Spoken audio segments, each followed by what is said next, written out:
Bangarra, Australia's preeminent Indigenous dance theatre, has to be one of the country's hardest working companies. In 2017, its dancers prepared and performed 6 different works, giving 88 public performances around Australia and overseas, excluding corporate gigs.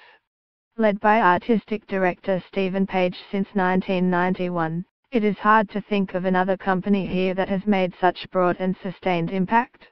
It has an enormous brief to fill as the Indigenous company in Australia's major performing arts group, but is relatively poorly funded in comparison to the so-called heritage art forms like opera and the orchestras. Bangarra's current season of 3 new works, One's Country, The Spine of Our Stories, while uneven in parts, is worth seeing for the opportunity to experience a diversity of Indigenous stories from some new choreographic voices.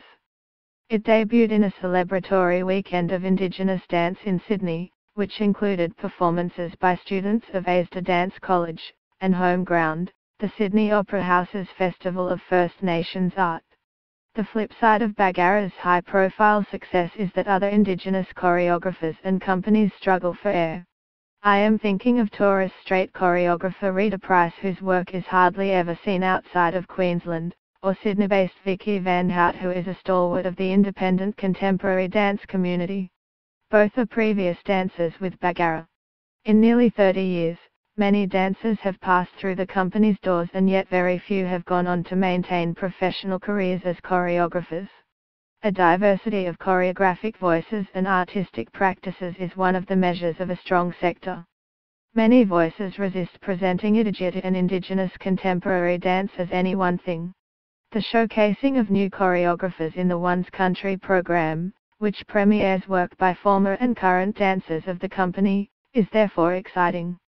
Bangarra Foundation member Jaika Paramuaru returns to make his choreographic debut with the company with which he is so strongly associated as a performer and cultural teacher, as do current dancers Kane Sultan Baby J, Elma Crease and Nicholas Arbatino.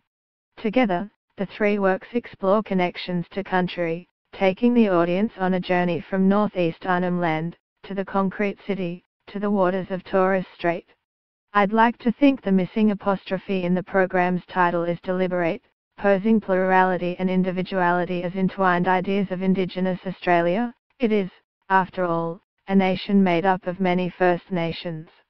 The opening piece, Muaru's Gathu, was the standout.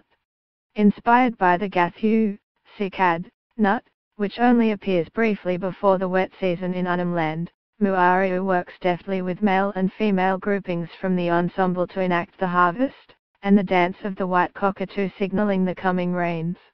Utilizing the compact stepping movements of Yolgut traditional dance, men and women circle each other, then break into 2 and then more circles. The formalism of this dramaturgy feels incredibly fresh. It is traditional dance, but it's too cursory to call it just traditional dance.